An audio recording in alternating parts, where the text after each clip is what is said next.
ఓం నారాయణ ఆదినారాయణ. భగవాన్ శ్రీ వెంకయ్య స్వామి వారికి శతకోటి ప్రణామములు. సద్గురు బంధువులందరికీ నమస్కారం అండి. అవధూత శ్రీ వెంకయ్య స్వామి చరిత్ర పునఃప్రారంభం. అటు తర్వాత స్వామి వేలిముద్రలు వేయడం తగ్గించి రాత్రింబవళ్ళు అగ్నిని సేవించేవారు. అప్పటి నుండి సామాన్యంగా ఎవరికీ అర్థం కాని రీతిన మాట్లాడేవారు. ఉదయం 10 గంటల ప్రాంతంలో తమ తలపై ఎండ పడకుండా ఒక కర్ర నాటి దానిని తాటిమట్ట తగిలించేవారు. అగ్నిని సేవించడాల్లో మైమరిచి అటు తర్వాత నీడ ప్రక్కకు తొలగి తమ మీద ఎండబడుతున్నా లెక్కించేవారు కాదు. చొక్కా వేసుకోవటం మాని కేవలం కౌపీనమో లేక మొలకు ఒక వస్త్రమో చుట్టుకోవడం ఆరంభించారు. తర్వాత గొలగమూడి చేరి సుమారు 8 సంవత్సరాలు ఒకే చోట అగ్నిగుండం వేసుకుని ఉన్నారు. ఇప్పుడు ఆ స్థలంలోనే వారి సమాధి మందిరం ఉంది. ఆయన నడవలేకుండా వచ్చాక ఒక చోట ఉండేవారు. ఒకరోజు రోసిరెడ్డితో నన్ను తాటాకు మీద కూర్చోబెట్టి కొంత దూరం లాక్కొని పోయా అన్నారు. అతడు అలానే చేశాడు. అటు తర్వాత ఒక చిన్న చక్రాల బండి చేయించి దానిపై స్వామిని వారు కోరిన చోటుకు తీసుకుపోయేవారు. ఆ బండి గతుకుల్లో పడి స్వామికి బాధ కలుగుతుండేది.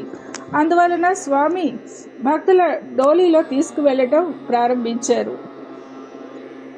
ఈ రీతిన స్వామివారి మహాసమాధికి సంవత్సరం ముందు వరకు ఆయన నెల్లూరు ప్రాంతంలోని గ్రామాలనే కాక తిరుపతి, కంచి, తిరువంగలేడు, తిరువళ్ళూరు కూడా తీసుకువెళ్తుండేవారు. శ్రీ సాయిబాబా లాగానే స్వామివారు ఏనాడు ఎవరి ఇళ్లలోనూ తలదాచుకొనక దేవాలయము, పాడుబడ్డ ఇళ్ళు, గ్రామ చావడి, పాఠశాల, వేప చెట్టు వంటి వాటిని ఆశ్రయించేవారు. అరుదుగా ఎవరింటికైనా వెళ్ళినా ఆయన వారింట బయట చెట్టు నీడన వరండాలోనూ కొట్టాలలోనూ మాత్రమే ఉండేవారు. వర్షం వచ్చినా చూరు క్రింద ఒదిగేవారు కానీ ఇంట్లోకి వెళ్లేవారు కాదు. ఆయన ఎవరింట్లోకైనా వెళ్లి ధుని వెలిగిస్తే అది వారి మహాభాగ్యమే. ఒక్కొక్కప్పుడు స్వామి ఒకే ఊర్లో 2-3 మకాంలు మార్చేవారు. వారు ఏ వైపుకు పొమ్మంటే భక్తులు వారిని అటు తీసుకుపోవలసిందే. ఆ మార్గం ఎంత కష్టమైనా, ఎండైనా, వానైనా సరే. ఒకసారి సిద్ధులయ్య కొండ శిఖరం పైకి తమను తీసుకుపోమన్నారు స్వామి. అక్కడికి డోలి వెళ్లే మార్గమే లేదు.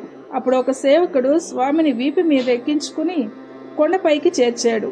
అప్పుడు ఆయన మూరకు 3000 రాసుకోయ్యా అన్నారు.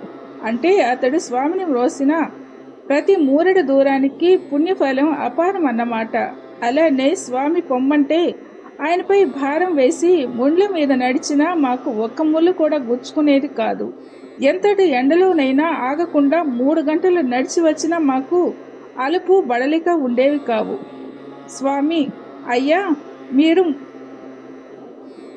మోసినందుకు 30 కోట్లు జమ కట్టించి రసీదు తీసుకుపోయారు అనేవారు అంటాడు సేవకుడు బరిగలి నాగయ్య.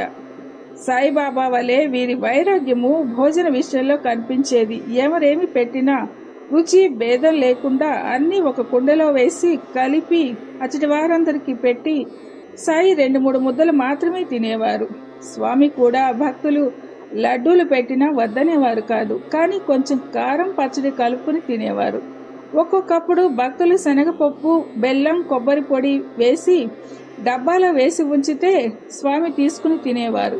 భక్తులు ఒకరోజు పొరపాటున దానికి బదులు సీకాయ డబ్బా ఉంచారు. స్వామి అదే తినేశారు. ఆయన మంచినీరు త్రాగి 15 సంవత్సరాలు అయిందట. వేడి నీటిలో చక్కెర వేసిస్తే త్రాగేవారు.